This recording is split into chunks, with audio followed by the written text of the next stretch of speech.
We are live. We are live. Welcome to College Football's Peek Around the Corner with your host, Greg Flugar. We cover everything in college football because we love everything in college football. And I'm going to circle back to that sometime, well, probably before we start the monologue. We cover everything in college football because we love everything in college football. And if you do as well, please subscribe to our channel. Smash the like button if you like our content. Share the video with your family and your friends. If you want to support this college football rebel outpost football channel, please hit the $, make a comment, and we'll get you a super chat as quick as I possibly can. Welcome into the corner. Welcome into the studio that sits on the corner of Keith Jackson Parkway in Kurt Gowdy Avenue. Do not be afraid. Do not be afraid to be a legend with your comments in the chat room and with the phone calls later in the show. Look, we cover everything in college football. I mean, we're talking about spring battles, quarterback battles, talking about spring games, of course the transfer portal. We're talking about all these new changes that are going on. We are not just focusedly obsessed about what the Big Ten and the SEC are doing. We talk about everything. We talk about Big Ten, we talk about the SEC, but we're also talking about Conference USA, they're going to be expanding. They're going to be expanding here sometime soon. We're talking about Oregon State, Washington State, and I'm sorry, but that is a big story for people out in the West, for Washington State and Oregon State, for schools out in the Mountain West. We're not singularly obsessed about one part of college football. This is a national college football channel. Period. We talk about everything. And we don't sit here and pontificate how we know everything. I am continually poking and prodding, trying to find out the littlest nugget of the littlest stories, but we go where the stories go. Big, small, and anywhere in between. There's some people out there who are only interested in one story. By the way, the story that they've gotten wrong for years. It's really unbelievable. They're following one story and they can't get anything of it right. We're following 100 stories out there and we're hitting it out of the park as best as we possibly can, while at the same time posting our L's when they come our way. You got people out there who did not know that USC was going to the Big Ten. In fact, they derided me. They went after me for months. The same people did not know that Oregon and Washington State were going to the Big Ten. They had Oregon ranked 10th and 11th on a candidates list. How embarrassing is that? The same people who had thought there was a grand conspiracy because we reported accurately that the Big 12 was favored to poach the Pac-12. We gave you all the reasons why. We gave you the hot bubble of action. We couldn't quite give the details at the time, but right afterwards. The same people are only obsessed with one story and they can't get any of it right. Remember, there was this grand prediction on the Mark Rogers show from a certain fraud that you all know, saying that the Power 2 breakaway was going to happen this spring and this summer. What happened? What happened? What happened? The same doofus who said that he was the one who created the Power 2 phrase. Why, if you go look back in the 2022, I used Power 2, Power 3 phrase over and over and over again, describing why USC was trying to get to the Big Ten, going to the Big Ten, called the Big Ten. You understand? Look, I'm just gonna lay this out. You have to have curiosity about everything in college football if you want to get anything right in college football. If you are so narrow focused on one part of college football, while you're butchering or don't care about everything else going on in college football, you're not going to get that one part of the college football that you're interested correct. I just wanted to start off our show that way. This national college football show is not for everybody. It might not end up being for anybody because we delve into every single thing. I mean everything. Because we want to know the lay of the land in college football on everything. So we're interested. We're curious.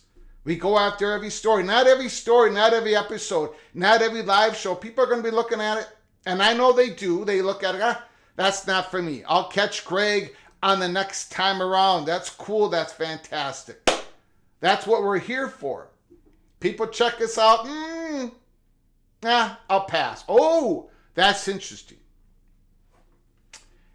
What is boring?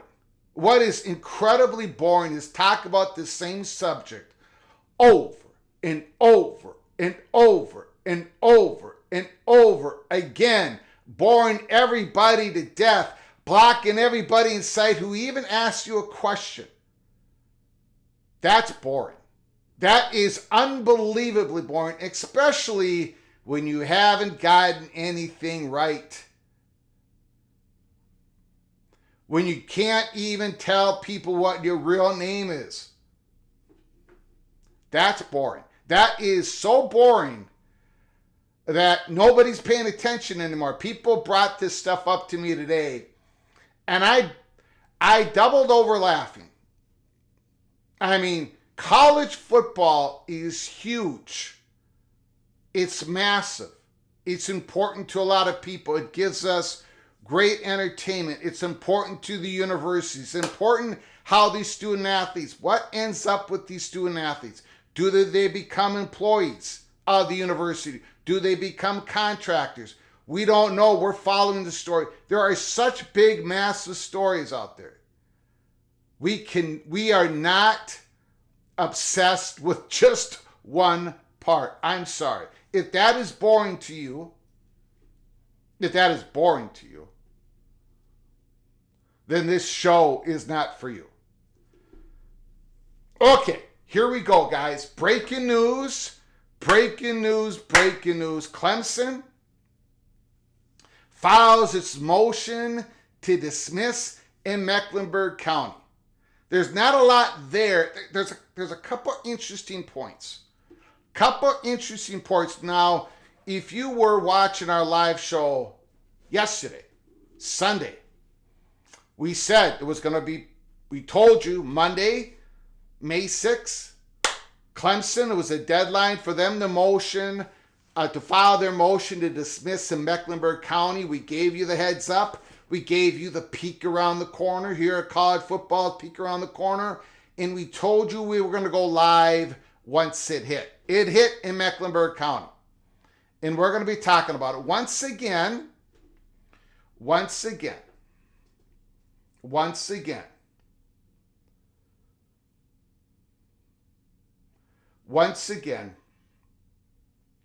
Clemson distinguishes themselves from Florida State in their filing to dismiss. Basically, Clemson's argument is all we're trying to do, in other words, the pleadings should not be held. It should not be in North Carolina. It should be in Pickens County, South Carolina. All we're trying to do is we're trying to have a judgment on this basically media rights agreement. We're not attacking the grant of rights. We're not saying they're invalid. Clemson's not saying they're invalid. They're just saying read the grant of rights with the ACC ESPN agreement, and you can see that the grant of rights is limited in scope. It is not what everybody believes it is. Florida State has a whole bunch of other arguments. But Clemson is pretty simple. So we're just wanting declaratory. We want a decision. We want a judgment. We want to know so we believe if we leave the conference, when we decide to leave the conference, that we have our media rights. We own them. If you just read the bleeping documents, give a judgment. It is interesting in that aspect. They go at it again today. We're going to be going over it. Also in the monologue. Did you see, I'm waiting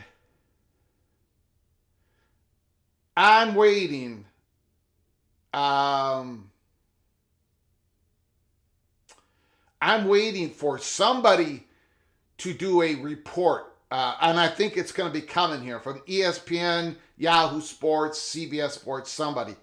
Did you see College Football Players Association?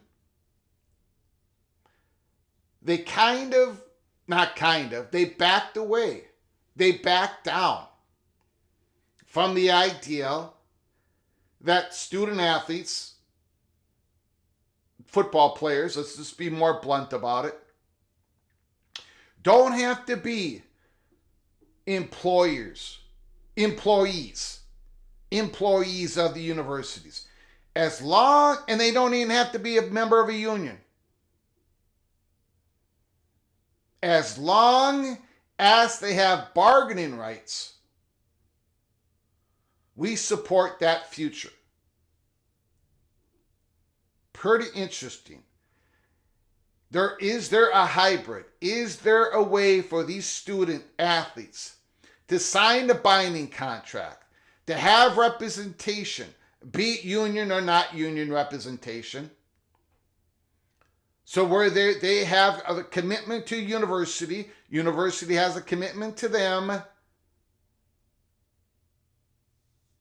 revenue sharing, NIL, but they don't become employees of the university. It still needs a Congress to act on it, to have protection, antitrust, I believe.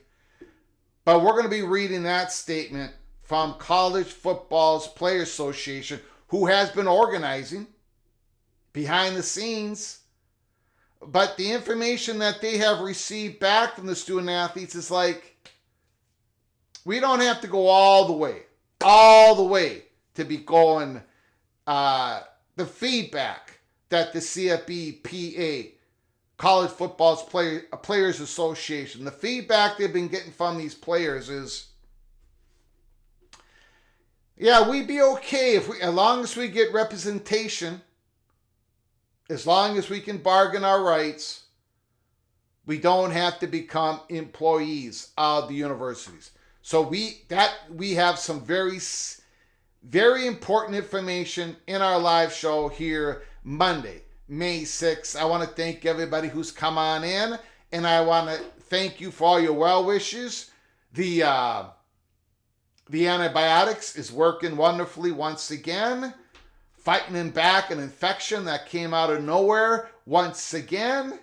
But I'm very fortunate that I have a very smart wife, very smart doctor, getting in me there quick. And I don't know what's going on, but this is a second battle, and we're doing just fine. I appreciate it so very much. Nick Kelso is in the house. The Walking Geek is in the house. Mr. Monkey Says is here. Chief Fan is here. Clemson alumnus. Clemson is in the house. Clemson filed a motion to dismiss. We're going to start there. Throwing elbows. Tim Bells is here. Randy Taylor. Matt Neeson. Amazing Blue. JD Turtle. MGC Sooner is in the house. Bill G. Dave B. Jay Chapman. Thomas is here. Larry the GM. Breaking news. Breaking news. Breaking news. Nick Boardman is in the house. Michael Uten. Nathan Jones.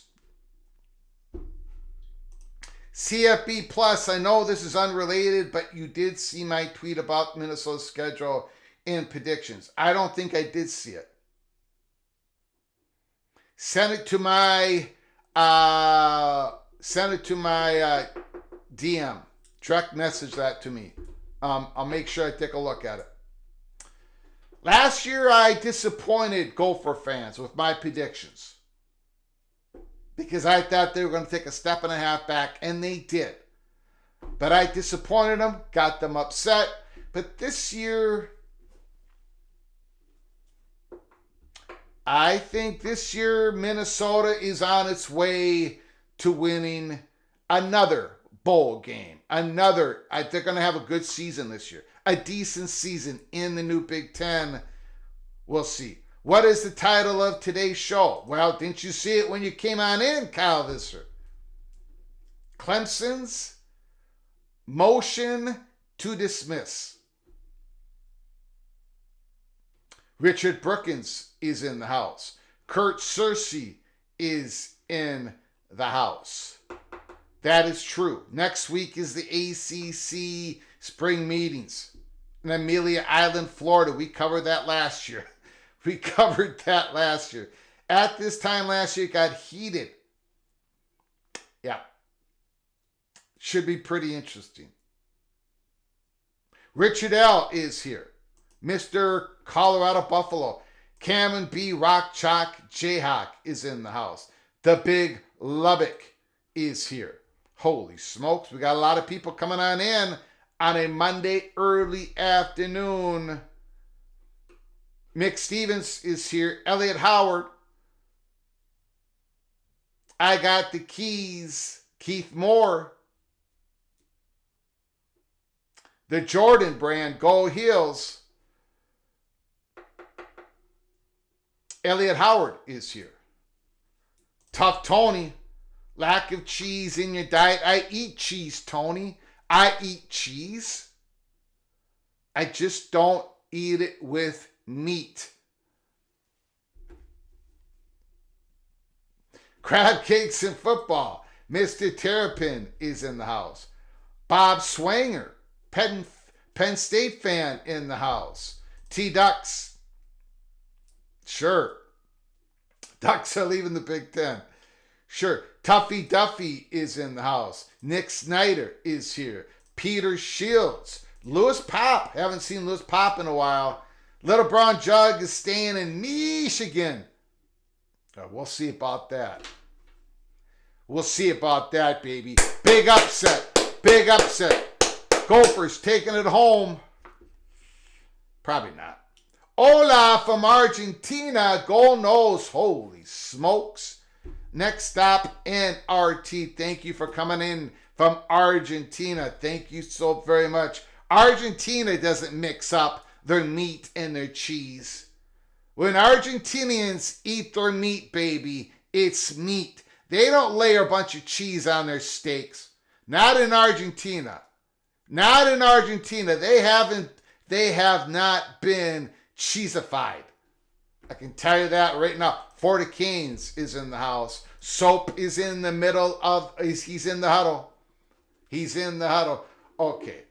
All right, let's start with Clemson. Got to start with Clemson. Holy smokes. Breaking news. Breaking news. Breaking news. And again, we're not going to go through all 28 pages. I'm going to skim through it. I've read it a couple times over. Again, I'm not a lawyer, but I think it's pretty obvious. Plus, we have some reporting from Matt Baker we're going to show to you all. Matt Baker from the great Matt Baker from the Tampa Bay Times. Clemson University brief in support of motion to dismiss. Now, this was the last day. This was the deadline day for Clemson to file a motion to dismiss in Mecklenburg County. And we all figured, people that I talked to, and I said it on our live shows, that we were not expecting Clemson to file a motion to dismiss until today. They weren't going to do it last Friday, last Thursday, last Wednesday, last Tuesday, last Monday, the week prior. Because as we all know, everybody is trying to slow down the process when it's not on their home court. No pun intended. Try to speed up the process at your home court. Slow down the process at the other person's court.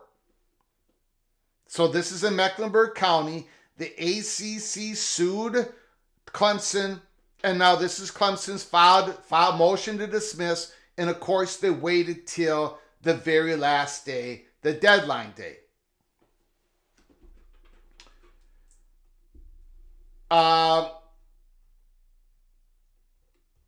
And basically starts out, recently this court decided to retain jurisdiction and deny motion to dismiss for all but one claim in a suit by the Atlantic Coast Conference against Florida State University, involving the members' grant of rights to the conference. So Florida State and ACC already in Mecklenburg County, and Judge Bledsoe already ruled against basically everything except for the one part of it, but the judiciary part of it. But it says here, Clemson and Florida State are situated differently. Again, Clemson makes this clear to everybody, trying to make this clear to the courts in Mecklenburg County. Clemson and Florida State, you already ruled against Florida State, but this is a different situation.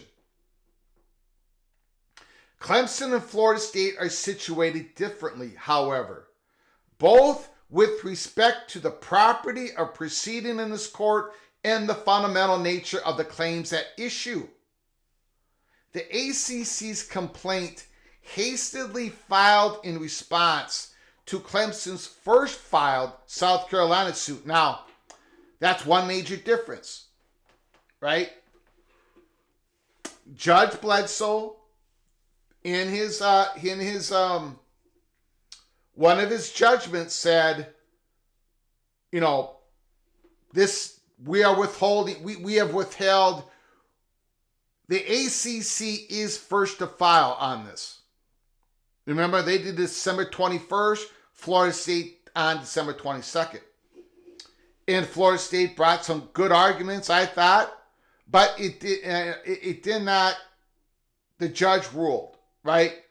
It should be in Mecklenburg County.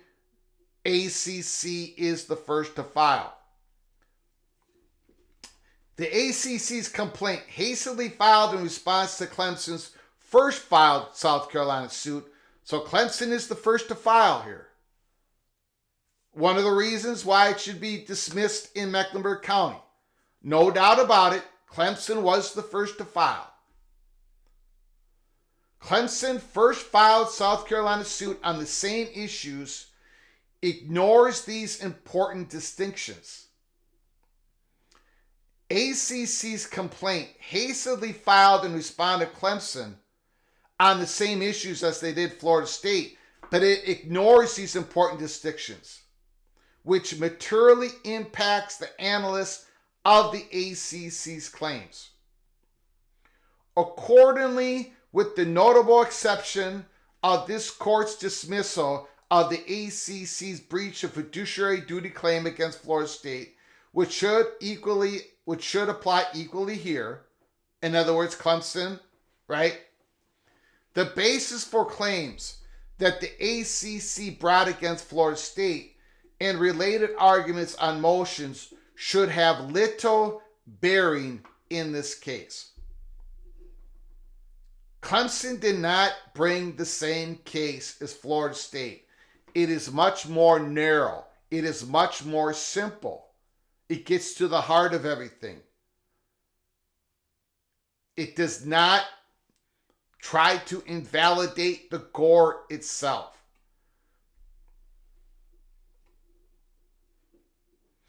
As a threshold matter, all of ACC claims are barred by the doctrine of sovereign immunity. But even if this court retains personal jurisdiction over Clemson, which it should not, dismissal of all but one of the ACC claims against Clemson is warranted.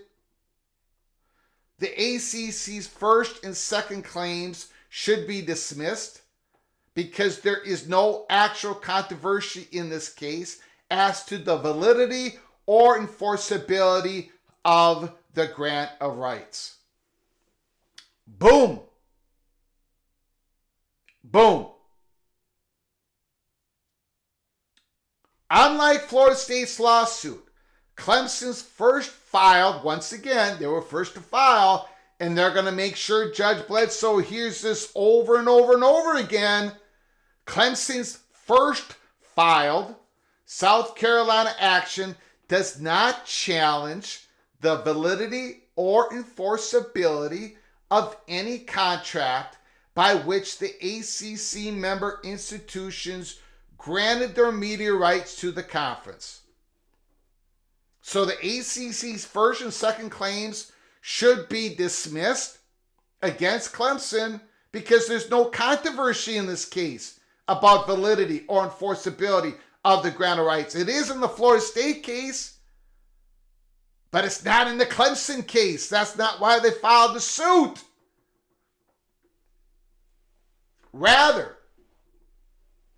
The Clemson suit does not challenge the validity or enforceability of any contract by which the ACC member institutions granted their media rights to the conference. Rather, in its South Carolina action, Clemson seeks primarily a judicial declaration as to the scope of the rights it has granted to the ACC and the damages of the harms Clemson has suffered because of the ACC's repeated public mischaracterizations of the scope of its grant of rights.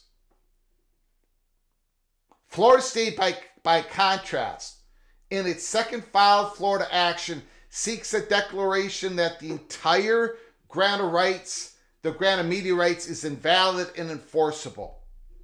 This fundamental difference dictates a different outcome here. This is not the same suit. Similarly, the plaintiffs' first, fourth, and sixth claims, the ACC's first, fourth, and sixth claims,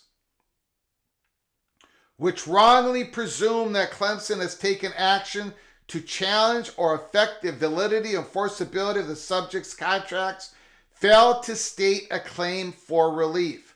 Finally, for the reasons stated in this court's prior opinion, analyzing the identical claims in the Florida State's case, plaintiff's fifth claim for relief, alleging a breach of fiduciary duty, should be dismissed for failure to state a claim. And then it talks about the background here. We're not going to go through the background. Well, a little bit. Again, it's okay. Let's go ahead and hit it. We'll go ahead and skip the next part after this. Basically, Clemson seeks a declaration as to the scope of the media rights, limited in scope. Clemson believes the grant of rights is very limited in scope. It granted to the ACC. Clemson granted the conference only such media rights as were necessary for the conference to perform the contractual obligations of the conference expressly set forth. Certain specifically identified media agreements between the conference and ESPN. Properly understood, Clemson contends the contractual obligations of the conference did not include providing ESPN media rights to games played by a school after the school exits the conference. The media rights to games played while Clemson is a member of the ACC are the only rights necessary for the ACC to perform the conference obligations under the ACC media agreements with ESPN. Again, Clemson's complaint does not challenge, this lawsuit does not challenge the enforceability of the grant of media rights, but merely seeks a declaratory judgment regarding the scope of rights granted. This is a stark contrast to the Florida State action, in which dismissal was sought on the grounds that Florida State was neither a signatory nor a party to the grant of rights, which Florida State also contended was not supported by adequate consideration and was never approved by the Florida State Board as required by Florida law. But none of that is what Clemson is doing here. Clemson is not arguing any of that.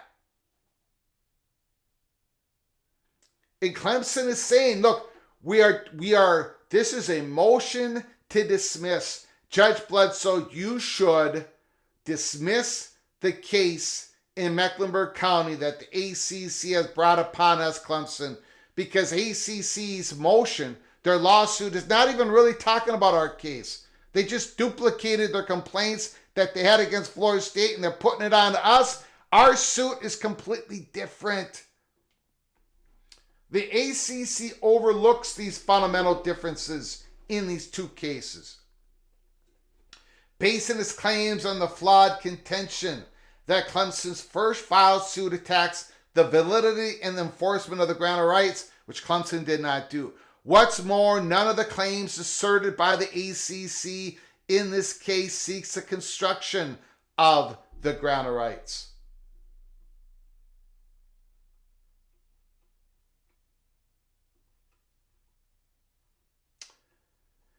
We're going to skip a few of this stuff here. Clemson is immune from suit under South Carolina law.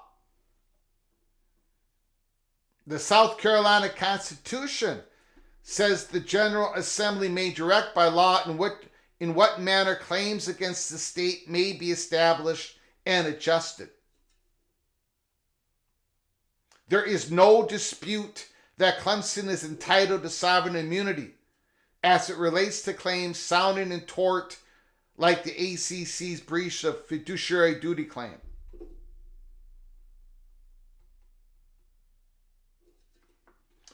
The state, South Carolina State, which its state-supported schools, colleges, and universities, which Clemson is a part. Clemson is the arm of the state for purposes of 11th Amendment immunity from suit. So it goes on to talk about the immunity that Clemson has, sovereign immunity. There's a lot of information about that. Lots of information. You can go ahead and take a look at it. The ACC, as they did with Florida State, pleads that Clemson had waived its sovereign immunity by agreeing to be a member of the ACC. And it's basically the same argument.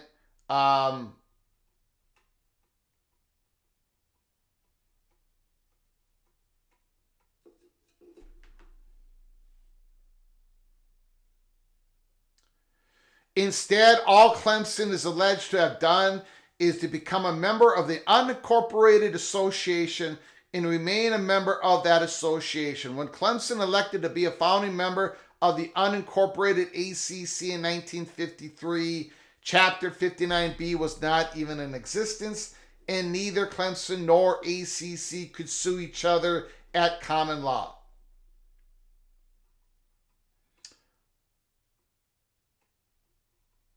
So it goes on about that. I'm not really sure there's any more to go. Most of this is, we'll get to the end of it, and then we're going to go over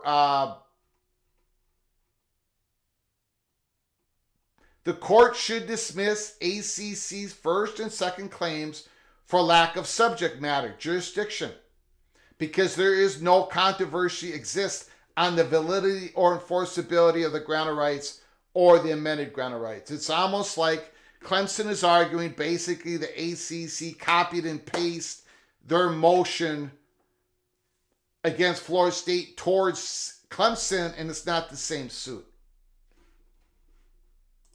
Okay, this is what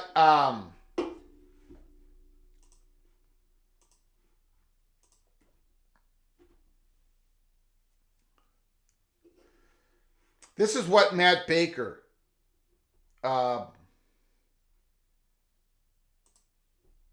this is his update.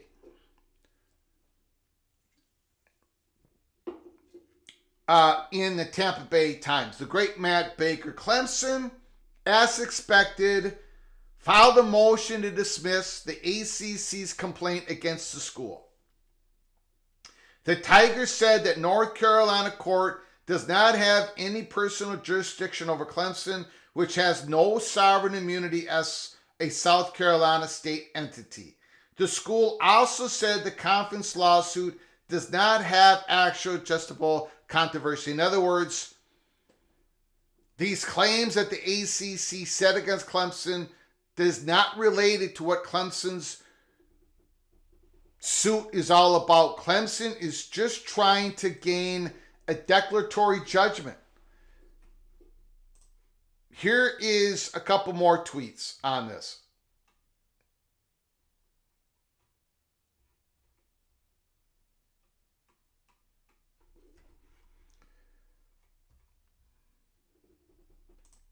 Matt Baker goes on. Florida State is challenging the validity and enforceability of the ACC grant of rights. We don't think this is a valid deal. Clemson is only asking a judge to interpret the gore. We think this is valid. But does it say what we think or what the ACC thinks? That is a massive difference in the two suits. Massive difference. You see, Clemson is saying that the grant of rights, along with the media rights agreement between ESPN and ACC, basically lays out in plain language. Remember this.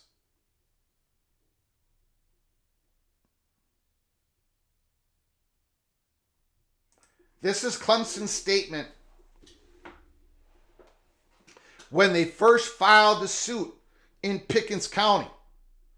The ACC has cast a harmful cloud of doubt on Clemson's ability to engage in meaningful discussions with other conferences and media providers regarding potential future collaborations and or to negotiate alternative revenue sharing proposals among ACC members. For Clemson to move ahead and to ensure that it may continue to act in furtherance of its institutional mission, that cloud must be lifted.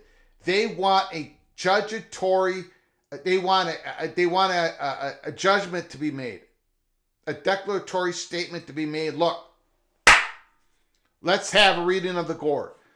And we're, by the way, the South Pickens County Judge Gravely already ruled that Clemson, within the next 7 days, they get all of the unredacted media agreement, the ACC ESPN media agreement. The lawyers get it. The lawyers are getting it in the Pickens County. Clemson's lawyers are getting it. So Clemson believes that if you read the media rights agreement, it does not indicate at all that that ESPN will continue to hold distribution rights of Clemson after they leave the conference. Clemson's argument is the ACC basically is saying, as you are obligated. Clemson has all these obligations to the conference as a member institution of the conference, not a participant in this contract that lasts until 2036. As a member institution, as a conference member, these are your obligations. Clemson is arguing, if we're not a member of the conference, that grant of rights is limited in scope. The ACC no longer holds our media rights.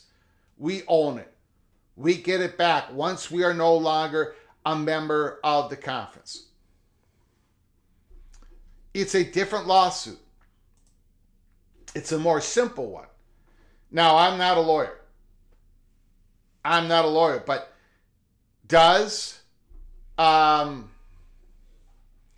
this mean that this might proceed a little bit quicker, a little bit faster? And again,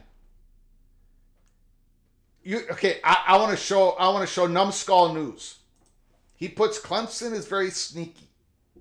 ACC looking too much at Florida State while Clemson has the long knife.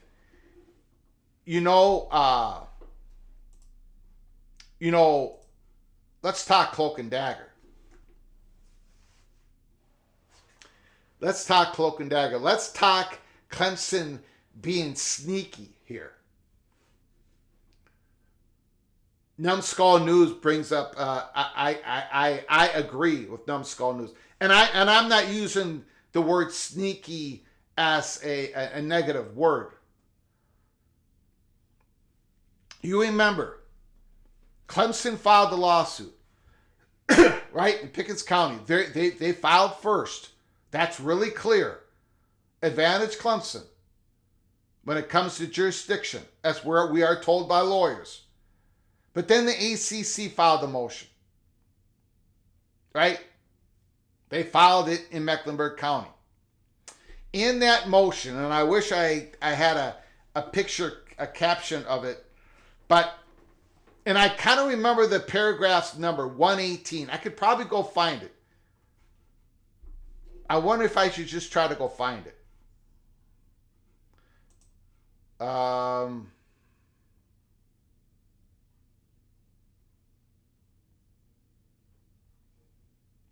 Well, I'll just skip it for now. I'm going to go try to find it and talk about it later. But in that motion,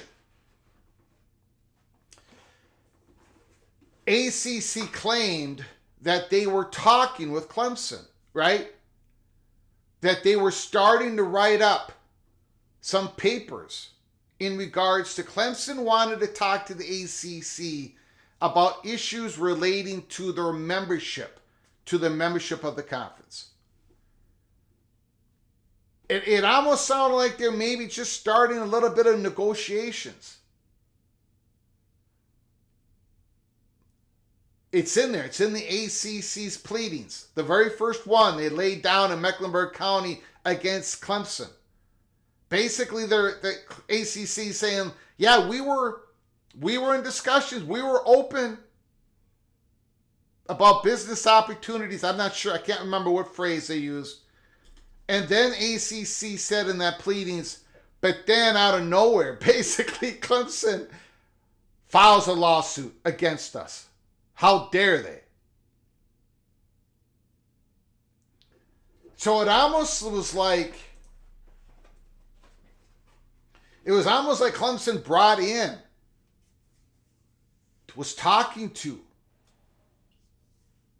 Remember they were talking to the ACC. Remember, in the same motion, ACC was saying Clemson was asking us, ACC.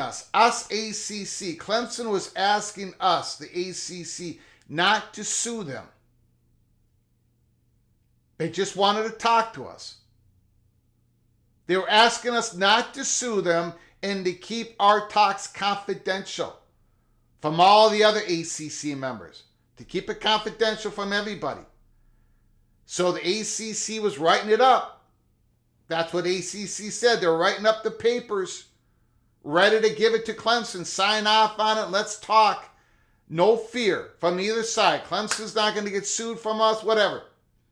And then out of nowhere, Clemson files first.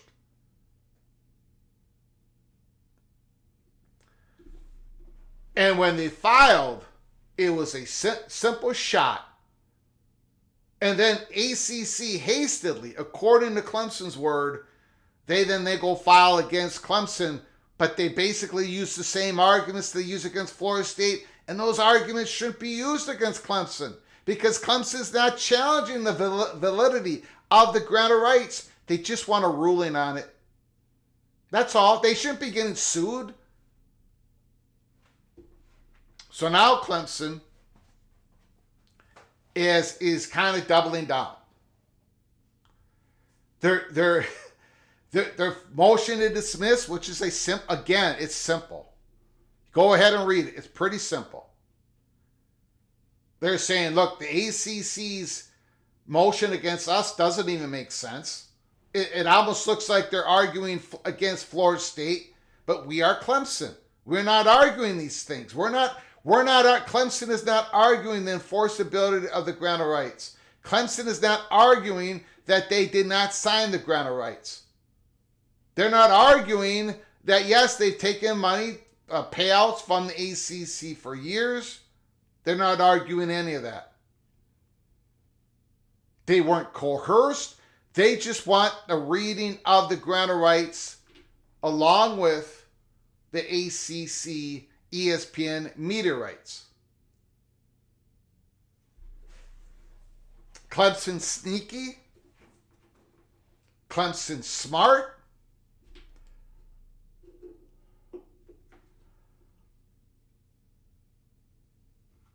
Lorenzo Haynes, Clemson definitely has a scary lawsuit.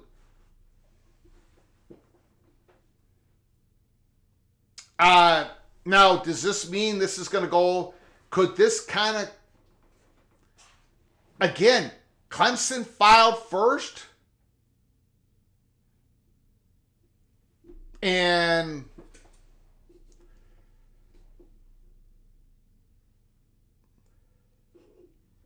Numbskull News basically saying Clemson is taking the long-term ramifications of leaving Florida State the short-term.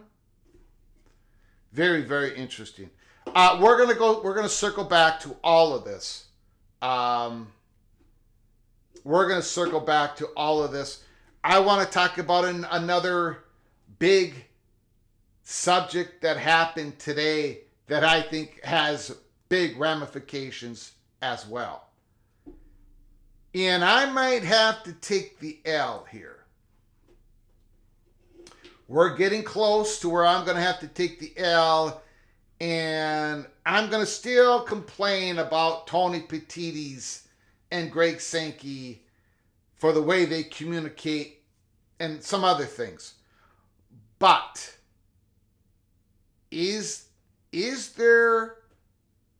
are we seeing the framework of the college football world being formed?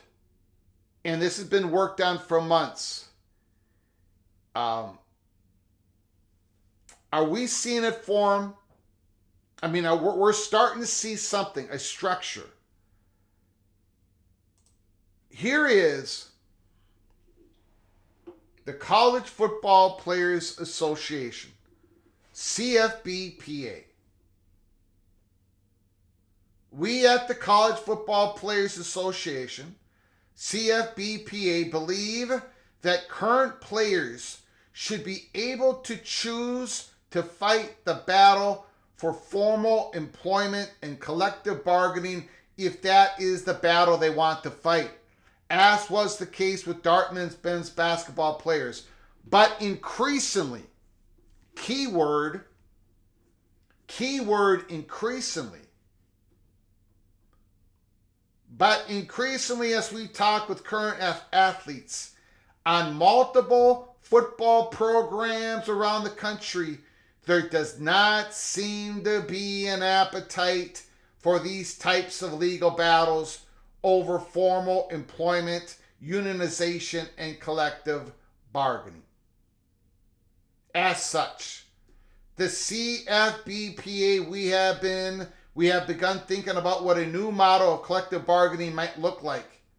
A hybrid option that stops short of full employee classification for college athletes, but that gives athletes numerous protections and the ability to collectively bargain with schools and or conferences. So there might be a hybrid. There might be a third way. Very interesting. This is an association that has been gathering up steam. They've been talking to a whole bunch of people. If they're willing, it sounds like they're backing down. The feedback that they're getting from the student athletes, look, we want protections. Student athletes, they're saying we want protections. We want to have a chance to bargain. But we don't necessarily need to become employees of the university. We're not demanding that part. And it's increasingly seems to be the case, according to what we just read here from CFBPA. Very interesting. If you go back to what we did last night, we talked about it last night on our live show Sunday. Where is college athletics heading? An SEC consultant might have the answer. Bruce Rasmussen, well known. You might not know him, but he's well known behind the curtain. Well-known guy, used to be the athletic director of Creighton. Soon, college athletes may sign contracts for salaries that are collectively bargained for with the schools by the athletes and their representation. Rasmussen talks regularly with Greg Sankey, talks frequently. He's out here. This public interview, he knew it was going to be a public interview.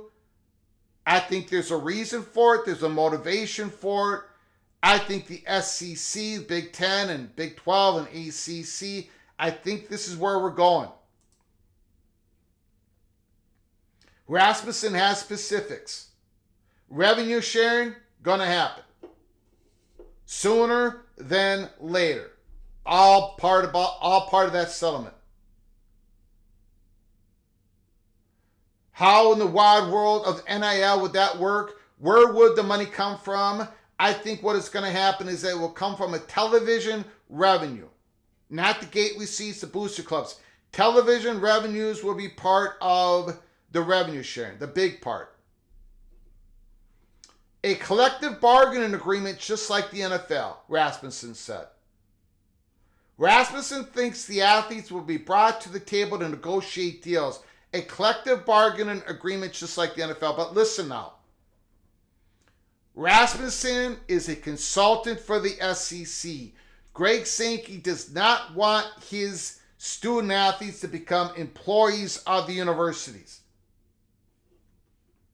Does not want his student athletes to become employees of the university. So you have Rasmussen coming out here on an interview saying, but collective bargaining agreement just like the NFL. But Rasmussen doesn't say as the student athletes are employees of the university. And then the very next day, we get College Football Players Association. Yeah? We could have a hybrid option here that stops short of full employee classification. It gives athletes numerous protections and the ability to collectively bargain with schools and or conferences, but we're not going to push for them to become employees. We don't have to do that.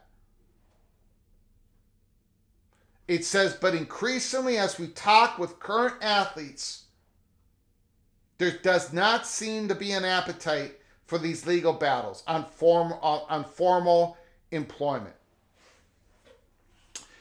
Carrie Gold knows, thank you so much for your super chat.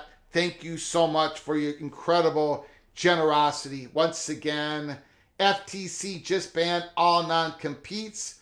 Could Florida State or Clemson use this new info against the ACC? Thoughts? I do not know.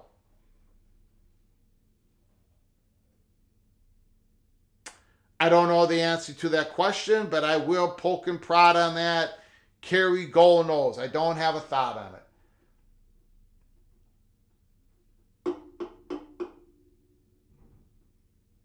I don't know. Thank you so much for the super chat, but I apologize. I do not know. I will ask. Thank you so much for your generosity. I do appreciate it. We're going to open up the phone lines here. Going to open up the phone lines. I appreciate you all coming on in. The lines are now open. 763-260-1333.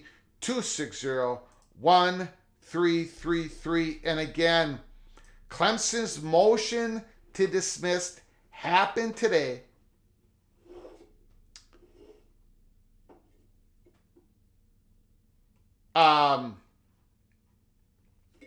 We said last night it should be dropping today, and it did. It was the deadline. And again, Clemson making it clear, trying to make it clear to the courts in Mecklenburg County, our suit is different. Our suit is different in Mecklenburg County. We just want a declaratory statement. We want a judgment. We want a judgment on the scope of the grant of rights. Not the validity, not the enforceability, but the scope. Call from BJ. BJ, the floor is yours. Thanks for calling, good sir. Anytime. Thank you for having me on, Greg. You got it. I want to have two things that was on my brain this morning. Was one as it pertains to Florida State Clemson ACC situation, right? And I think it is brilliant how FSU and Clemson are attacking it from two different angles. That way to kind of puts financial stress and just stress on the ACC to defend their stance. All right, and ultimately, only one of those stances have to win, right? Yeah. Be it the enforceability of it, or be it the long term. Once I'm out of the conference, I don't have to. I retain my rights. But also with that, I'm still baffled, and maybe you can kind of help me with this. What do you think the ACC's strategy is? Because to me, their strategy seems to be very defensive and not really offensive. Well, for them to go on the offense, what would you say that would look like? So, okay, ACC was very salacious with Florida State, right? It was going back and forth. You just talked about how it seemed that ACC and Clemson engaged in some kind of preliminary talks about possibly settling. Yeah. And then with that, Clemson fouled on them, right? Yeah. The ACC could have spoken on a negotiating good faith, right? That seems not to be negotiating in good faith. If I'm having a deliberation with you and behind my back you file a complaint on me or a lawsuit on me. Yeah. Does that make sense? Yeah. So it is, it makes more sense now than ever. And when Clemson filed the lawsuit, it was different than Florida State. It was a lot more simple. They were not arguing the same things. Now you can kind of understand why Clemson did what they did, right? I agree. Yep. I agree. Yep. It's not personal, it's never business, but to me it seemed like the ACC were very salacious with Florida State. Yep. And if what you reported is correct, that would give them more of an incentive to be salacious towards Clemson. Yeah. Because here's the thing.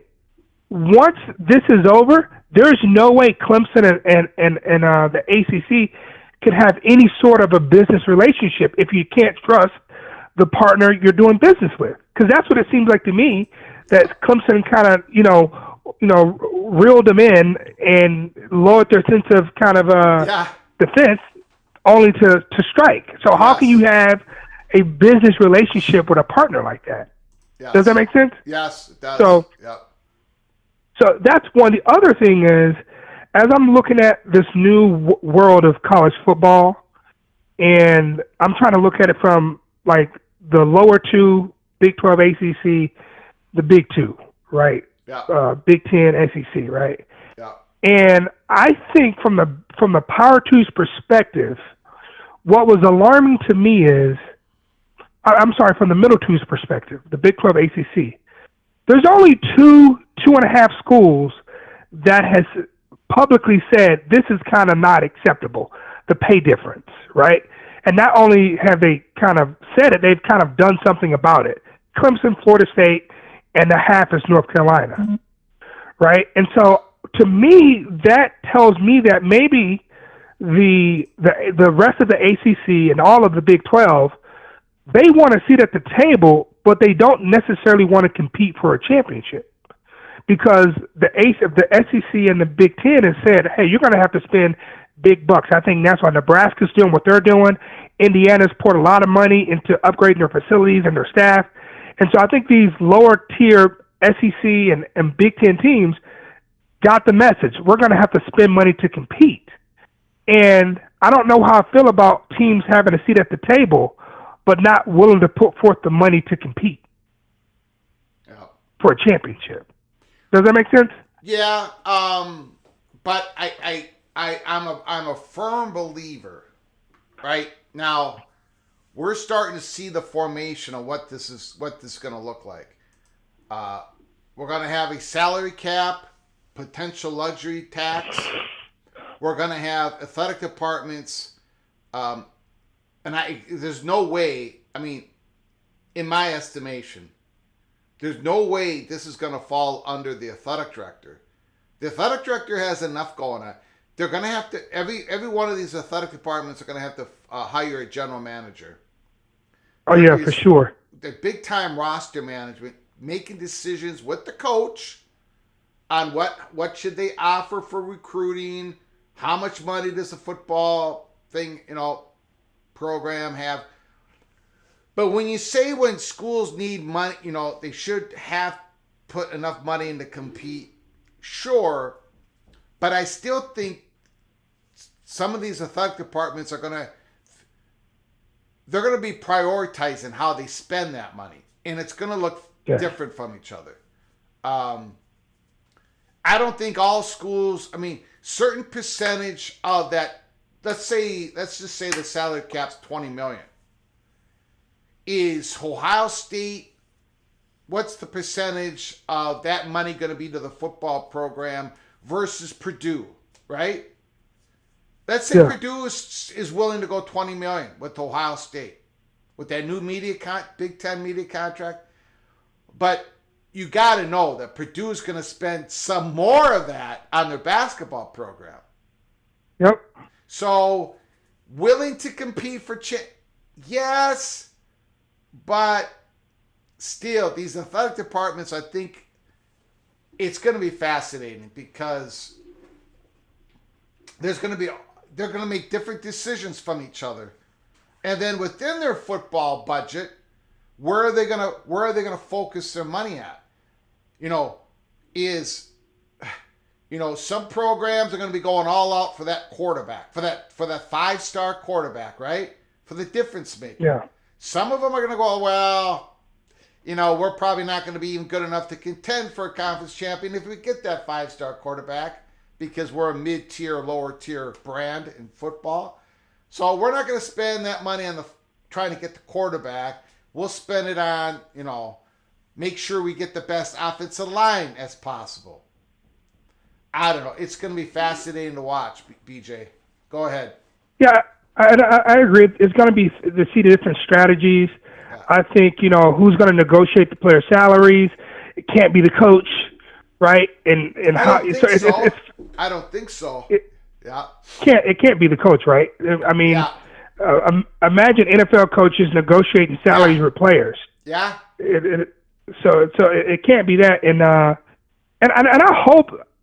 hope things work out for the better. But I am a realist. And I even looked at the highest athletic department in terms of financial or money generation in the Big 12 last year was Kansas. Outside of Texas and Oklahoma was Kansas. Yeah. $118 million. They spent $108 million. They had a $10 million surplus. And now we're going to ask that same Kansas program to generate somehow another $20 million. That'll be stretching the athletic print. And then if you look at between the ACC and the Big 12, 80% of those athletic departments are not really making money. Okay, even with football. Okay, but BJ, I think we got to be careful on one. And I've made this point before. You cannot. No question about it. On face value, the Big 12 and the ACC schools are going to have a more difficult time coming up in spending all $20 million on direct payments to their student athletes in their athletic department. No question about it. But you got to be careful on saying what is the profitability of that athletic department, because all these athletic departments, every one of them are making debt payments. And they're making more debt payment than they need for that year because they want to pay less, right? They want to shorten up the years on the debt payment. Just like a mortgage. If you can, you pay double on your mortgage so you can shorten it up. That's what these athletic departments are doing. So when people read expenses, revenue and expenses, and they're so close to each other, they could be farther apart. But Schools are paying more than needed on the yearly debt payments. University of Minnesota constantly does that. Everybody does that. So they could be more profitable on paper, short term, than it shows on paper. So be careful about that. But yes. Yeah. Go ahead. I agree. I agree with you. It's going to be there's going to have to be a fundamental change on how we account for revenue in college football. Even how we, these facility infrastructure, payments that a lot of these universities do. They offset the cost by paying it. So I get that, but my point is, there's going to have to be a change in how they fundamentally look, finance, and account for football revenue and the ramifications of that as it pertains to other non-revenue generating sports. Yeah, and look at Kansas, right? Look at Kansas. Let's say they can get the $20 million. Okay, BJ? Well, I'm going to tell you something. If Kansas can fund $20 million, along with, their interest is going to be in their men's basketball program. The donations that come in that might have to fill up that $20 million, they're going to want it to go, a lot of them are going to want to go to that basketball program. Yeah. Like, I'm going to tell you guys right now, the University of Minnesota, if the University of Minnesota goes to that $20 million, BJ, I'm going to tell you, BJ, the demand at the University of Minnesota, it will be demanded. The pressure will be on this general manager, the athletic director, general manager, to make sure that within that $20 million, the University of Minnesota outspends everybody else in their hockey athletes. I'm just telling you, that's the way it is. So the percentages on what they spend in that $20 million, if they get there, is going to be lower in the basketball program, maybe a little bit lower in the football program. That's the reality of this.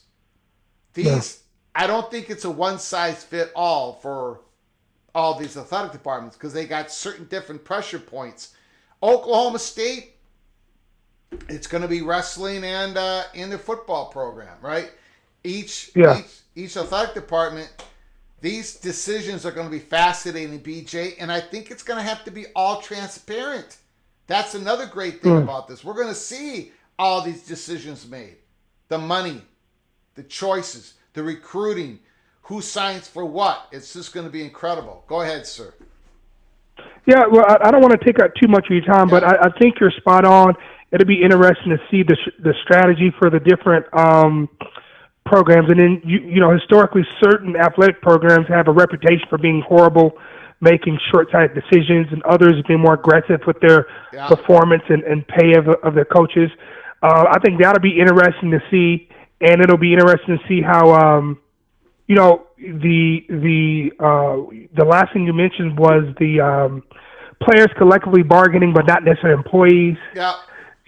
And to my knowledge, the only way you can collectively bargain is through a union, right? And union dues, and if a player is getting paid $500,000, how does that affect his scholarship? Will he be required to pay his own scholarship? Right, but how does that work? Right, so it's interesting to see, and I can't wait to hear it. But let me get off the phone. Thank you very much as always for having me on. You guys have a blessed day. You got it. Appreciate it, BJ. Great call.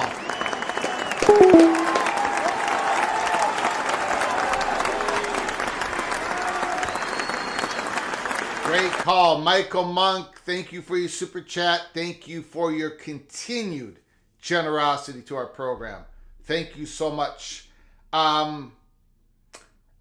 I see people taking shots at California. California, they got a pretty interesting quarterback this year, and they got a really good running back, Jaden Ott. Adi Mendoza in the backfield. California is actually going to score some points this year. They're going to score some points. I don't know how many games they're going to win, but traditionally, the last decade, they've been pretty good on defense, horrific on offense. This year, I think they're going to have a pulse on offense. We shall see. Phone lines open, 763-260-1366. 333. Hummus Hero problem there is boys won't want the same pay for their players. Ask the little guys. Cal should just drop football. Not this year, DP. Not with Mendoza and Ott in the backfield. They're going to score some points, I think. Chris Hughes, thank you so much for your incredible generosity. Once again, super chat. Is the $20 million proposal just for football or all school sports? It is not sustainable and will force ADs to cut sports unintended consequences. That is for all sports. Now, it may be, okay, I might not have been accurate. It's at least for all sports that create revenue. The reporting is, of course, none of this has been finalized, so none of us really know. But it isn't just for football. It isn't just for football. But would it cover all athletes in your athletic department? Probably not. It doesn't sound like it is. It doesn't sound like everybody just gets an equal amount, and then NIL will give more money to the most important, valuable student athletes in your athletic department. Doesn't sound like that's what's happening.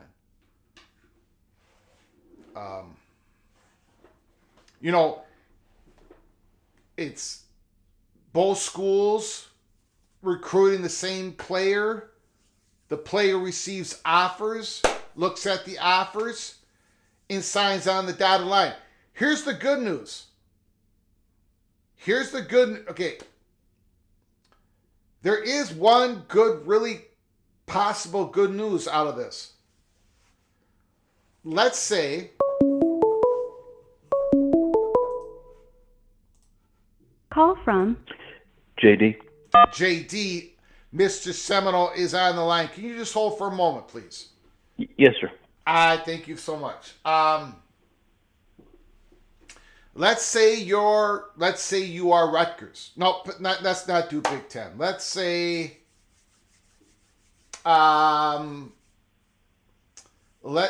you are Iowa State Cyclones, and you recruit a low mid 3-star tight end, and he doesn't have any offers. You come in pretty good, pretty heavy on it, and you secure him, and he signs a contract. And let's say it's for 3 years. Let's say that's pretty standard. We don't know how this is going to look like. Let's say he signs for 3 years. And as a true freshman, he has 42 catches, 539 yards, 9 touchdowns. He's a killer in the red zone. He was ready to play as a true freshman. You got yourself a star. Now, that happens. That happens all over the place. These G5 guys that are coming up, they're excelling as the first, second-year players. They come up, and all these power conference schools are going after. Look at Bucky Irving, Gophers running back. Sensational first-year freshman season at Minnesota. We didn't even want to play him, but we had a rash of injuries. We knew he was good, but we wanted 1 year. We wanted but he had to play, and he was. Then Oregon comes in the dead of night. The guy didn't even go in the portal yet in Oregon. Communicated with them. But if he had signed a 3-year contract, hey, Gophers have him for 3 years. So there is that part of it where the big time schools will not be able to poach your guys. At least right away. You get them signing a contract, 2, 3, 4-year contract. So keep that in mind. Keep that in mind. JD, thank you for your patience. I appreciate it. What do you think about the Clemson filing? Very, very interesting. Now, before you talk, JD, I just want to say this.